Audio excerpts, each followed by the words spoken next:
This is the cheapest trim router jig in the world. It cost me this much to make. In this video, I will guide you through making one for yourself and share why it's a terrible idea. But don't worry, I'll also reveal some ingenious ways to upgrade your trim router without breaking the bank. Let's set the record straight. You don't need a full-sized router table. My experience working from my living room has taught me to navigate woodworking without one. Do I want a router table? Absolutely. But do I really need one for most of my projects? Not really. Every maker and woodworker has likely faced an NDE, and for many of us, it often involves a router. Just look at it, a compact beast that somehow seems more dangerous than a larger plunge router. You're probably wondering what it is, and if you had one, you most probably did. NDE stands for near-death experience. Routers are among the first power tools we get, and it's often after a close call that we start thinking about a router jig. And that's the reason I made this. You might be wondering why I chose such a low quality material for this build. Well, I had some leftover plastic panels from previous projects. In the world of YouTube, the most outrageous ideas often take the price. So I thought it would be amusing to create the cheapest trim router jig from the most unsuitable materials. Chances are, many of you have scrap plywood lying around, so you can make this for free without needing to buy acrylic. Now I can already hear some of you typing in the comments, "You fool, you will hurt yourself, don't use that thin acrylic." And to that I say, you're absolutely right. That's why I have labeled this as a terrible idea. If your needs are as simple as rounding edges for cutting boards, this will suffice. And for pattern and template routing, it works perfectly, as long as you have a quality template bit. With this simple jig, we can sidestep multiple NDEs. But what if we try turning it into a router table? Step 1. Flip it upside down. Step 2. Secure it. Step 3. Give it a go. Step 4. Accidentally bump into it. Yikes. While this idea is a clever workaround for a tight budget or a temporary solution, it's clear that there are numerous issues and limitations with a quick and dirty approach. The good news, we can certainly do better, and that's what I will show you next. This is what I would call the Apple product of woodworking. The packaging is meticulously designed, even featuring a peel-off section that requires a no-cutting tool to open. You won't find anything like this on the market. It checks all the boxes and remains budget-friendly at $250. Just to clarify, this isn't an ad, it's a review. I previously used a model from the same brand in my workbench project and loved its unique features. Now we have a newer iteration. This product is straightforward for simple tasks, but still has the capacity for more complex projects. Exactly what you need when you don't have a dedicated workshop. It can replace several machines, but more on that shortly. Upon opening, the first thing you notice is the quality of materials. It feels almost too premium to attach to my Milwaukee. The case is fancy enough to take to a Starbucks meeting. Plus there are little extras, like this keychain. The company has a diagram on their Kickstarter page highlighting 10 features, but I want to add 2 more that other jigs often lack: materials and compatibility. These are significant factors. Let me explain. Regarding materials, I've already mentioned the impressive packaging quality. You can tell it's a premium product when even the case has more design thought than many other trim router jigs themselves. The standout feature is the aluminum. It glides smoothly and feels robust, safe and rigid, unlike acrylic. How can you trust the precious fingers to acrylic? And beyond safety, metal's robustness ensures precision. Acrylic jigs are simply too unreliable. This one is built to last. As for compatibility, these plates don't require custom fabrication. They are designed to fit most routers. I happen to own routers from 2 different brands, and with this product, I not only get a jig, but also an extra plate for setting up as a router table. Now I know what you're thinking. Wait, weren't you just criticizing acrylic, and now you're suggesting this? But let me clarify. This is polycarbonate, which is 14 times more impact resistant than acrylic. Now let's dive into the other 10 points outlined in that diagram. Here is how to use it as a router table. The jig comes with templates to prepare your setup. If you have the space and plan to use it frequently, you can create a dedicated surface. In my case, I prefer a removable surface. It's incredibly convenient. And guess what's even more convenient? This. If you've already milled your board for a smaller panel, don't worry, it's designed to be milled on top of the smaller one. Just download the files, print them out, and voila, you're set with a mini fence that includes dust collection. Now I know what some of you are thinking.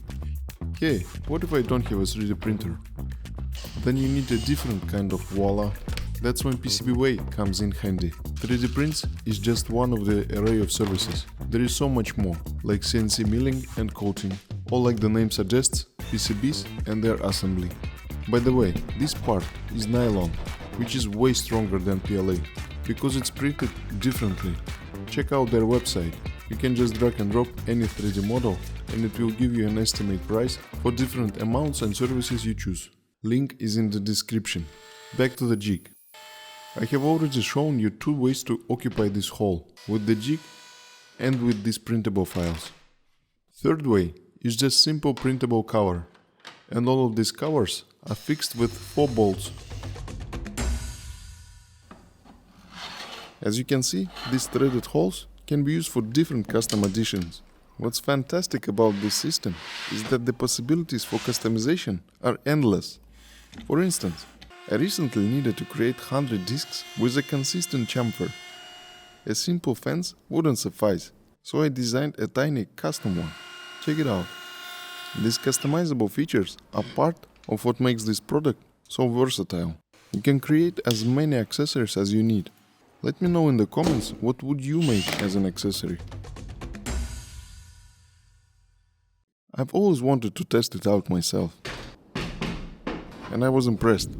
It offers an extra layer of safety compared to acrylic jigs. This stability is crucial, especially when making chamfers. You won't have to worry about it tipping over. Still, exercise caution. After all, there is a blade spinning at high speeds. If there is one question this jig answers, it's how do you cut circles? There are numerous methods to achieve this with this jig. I'm going to show 3 different methods. 2 of them use this disc. We drill the hole and screw in a bolt to fix this disc on a board. Then we adjust the jig to achieve a desired radius of a circle. The setup you see here is for milling a circle with the biggest diameter. As you can see, it was super easy to cut. Next up, we set everything up to cut the smallest circle possible on this jig. We take this bolt and screw it in the black part of the jig. Next, we have to put the black part the wrong way in, and as close as possible to a router bit. Now all what's left to do is to prepare a hole for the bolt and start milling. The only difficult part is to control the vacuum cleaner. This is actually a problem that cost me the most headache throughout my experience with the router. I've constantly been distracted by it. I had to be extra careful with its holes. This is what we're gonna need for our next method. We use that disc again. We have to attach it to the center of the block. Those 2 knobs have the same thickness as the polycarbonate block, so that the jig is leveled. Most methods require drilling a hole in the center, but you can also bypass that by using tape. Transparency of the block allows to place it precisely where we have marks. After preparing everything, we attach the notorious vacuum cleaner back and get started. Soon after starting, I realized that I got something wrong. In just a minute, I reassembled it to have a handle where it has to be, and those knobs changed place so that they stay on the ground. I thought it was perfectly set up and I will have a smooth circle cutting. But I messed up once again. I don't really know what happened here. But anyways, I keep going and finish up without any more mistakes. The smallest circle you can make is about 2.5 centimeters and the largest one is 80 centimeters. And speaking of measurements, this guide features a laser engraved ruler, useful for tasks like making dados or tenons. Another essential accessory for creating dados and tenons is this piece. I haven't seen this feature anywhere else. When preparing a board for a T-slot, a standard jig can make finishing difficult. It's possible, especially for skilled users, but still tricky. This accessory makes it easier. Loosen the bolt and rotate it 45 degrees, and you can finish the edge much more easily. You can even flip it around if you're having trouble starting. And here's one more situation where this ruler thing comes in handy.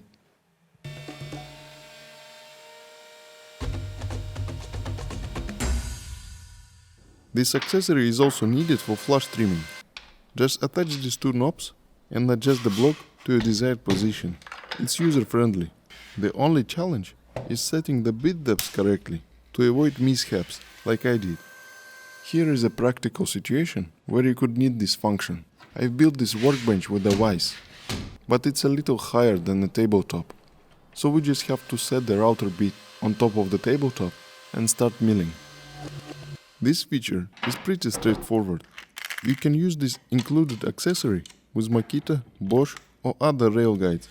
They're handy for tasks like creating a T-slot far from the edge of your workbench. Just set up the rail guide and you're good to go. Again, super useful feature for micro adjustments. You can use this ruler or you could use simple pencil markings. Either way gets the job done, which in this case could be a T-slot. This piece has two more different functions. I will talk about one of them later, but here's how you can use it for better stability while making dados.